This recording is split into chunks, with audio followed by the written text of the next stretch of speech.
Wakang brownout pa yata ang magaganap sa lungsod ng Maynila. Kasama na ang City Hall, mga public building sa Maynila at iba pang mga establishmento sa lungsod ng Maynila dahil daw sa hindi nagbabayad ng halos ilang buwan na. Ano ito? Tara, pag-usapan natin.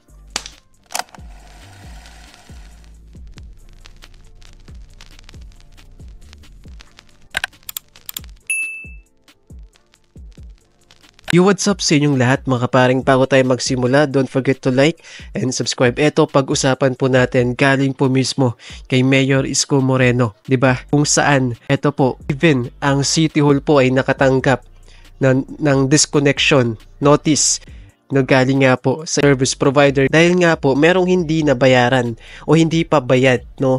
Kaya posible pong maputulan ng kuryente hindi lamang po ang City Hall kundi ang maraming mga public building sa Maynila, kasama po dyan yung mga school. Ano kaya, 'di ba? Anong nangyayari ngayon sa lungsod ng Maynila? Iniwan lang ito ni Isko Moreno ng matino, pero bakit ganito? Grabe, harap-harapan po, talamak talaga yung korupsyon nung mawala na si Mayor Isko Moreno. Pero yun ay sabi-sabi pa lang naman, no? At sana kapag ito ay napatunayan na ang mga dating namuno sa lungsod ng Maynila ay talagang sangkot sa mga korupsyon, ay dapat pong maparusahan. Eto, panoorin natin. Receive a disconnection notice for Meralco, Manila Water, Manila Internet Service Provider, sa mga eskwelahan, health center, at sa city government facilities, no? Punta sa akin yung tresorero kanina. Amounting to na total ko kanina 133 million. Sige, bago tayo magsimula. Grabe, 133 million. Nasaan kaya napunta yung dapat na ipangbabayad sa mahigit 133 million? Yun po kasi yung problema, naiipon at naiipon. Paano ba naman kasi, imbis na ibayad, binubulsa? Unahin ko muna yung problema ng Maynila. Yung as urgent.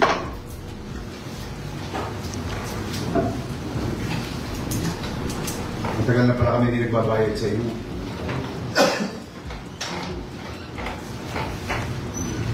March, April, May, June, yung mga data dito.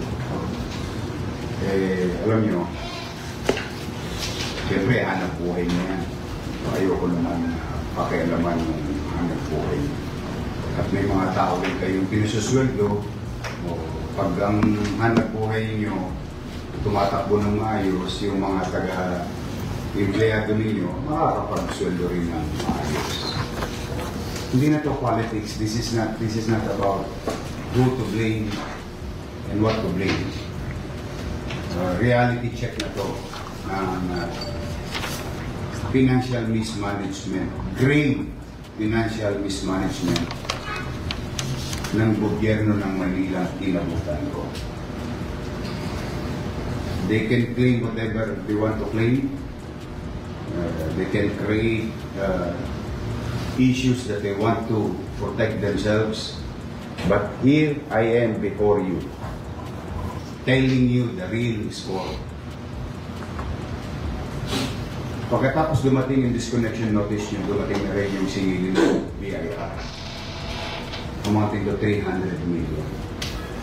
So lahat ng naikubling singilin na dapat binabayaran kayo sa panahon, halos 600 million na utang sa basura. Halos 200 million na utang na hindi pa nababayaran, 'di ba, sa kuryente, tubig, sa mga internet, na ang maapektuhan nito ay ang City Hall government, ang mga city buildings at ang mga schools, etc. Pero ito, grabing problema po ang nadatnan ni Mayor Isko Moreno, 'di ba? Andiyan na ang basura, talamak na korupsyon, tapos eto pa. So anong nangyayari sa loob ng 3 taon na pamumuno ng mga dating namuno po dito sa Maynila bago dumating si Isko Moreno? Well, kung ito po ay mapatunayan na talagang nagnakaw, nangurakot yung mga dating namuno sa Maynila, ay dapat lamang po na maparusahan ng matindi, 'di ba? Pera ng taong bayan yun eh, pera ng mga Manileño, tapos binubulsa nyo lang, 'di ba? Itinago yan, so maaaring ipinagkaila yan, ngayon bumubulag ka sa amin. At masasakripisyo. Imagine niyo, puputulan natin Gat Andres Bonifacio Hospital. Hindi, I mean, alam ko namang hindi nyo agad-agad. Okay, kasama pa dito yung mga ospital ng Maynila. Grabe, malaking problema po ito kung sakali pag nagkataon, no? Na matuloy. Magagaya ang Maynila sa mga probinsya na madalas walang kuryente. But still, I just want to be fair enough to every company that you need to get paid. You need to get paid. And this is a service rendered, product use, services used by the city government. Now, moving forward, bago ko i-discuss yung iba pang problema ng taong bayan sa kalsada habang kayo'y nagpo-construction, unahin ko lang po. Meralco, Glow, Smart, Converge, Maynila, Manila Water. Pwede ba bigyan niyo ako ng breathing room muna? Pwede bang makisuyo na huwag niyo muna kami putulan ng kuryente, tubig, internet, and so on and so forth.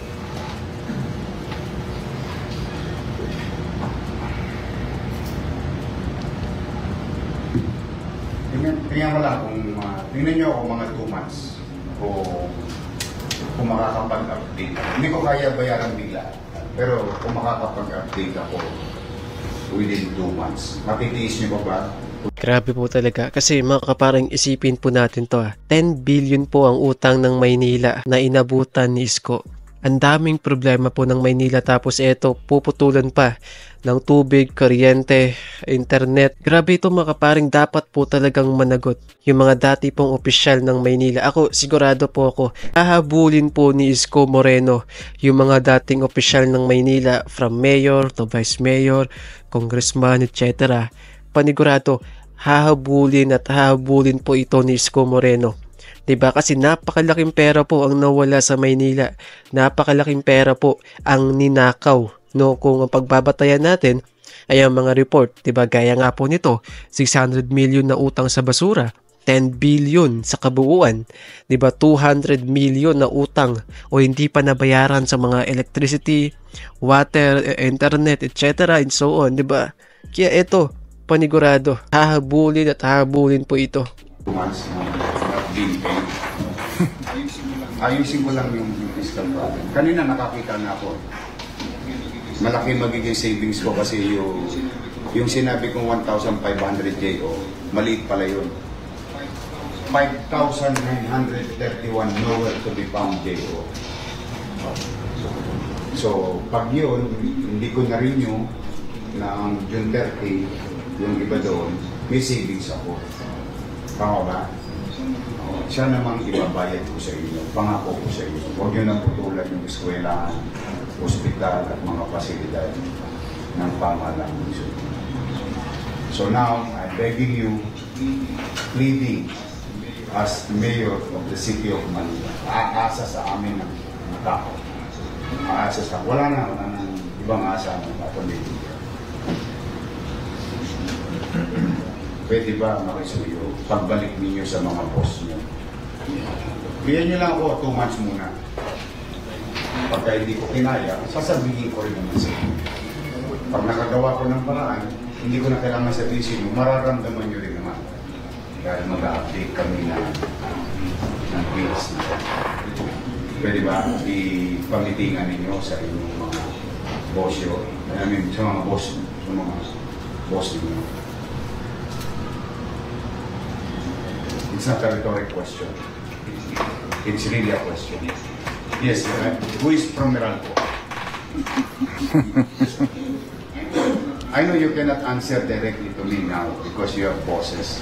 But I hope you can find a space in your heart to understand the city government of Manila and the people of Manila.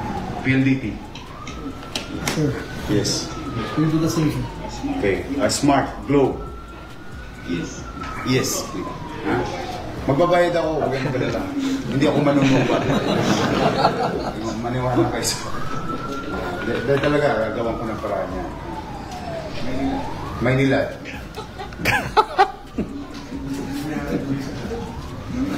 Manila Water. Kasi I have to tell the people. They need to be informed of the situation. So, maaari ba? Pwede? Ang hirap na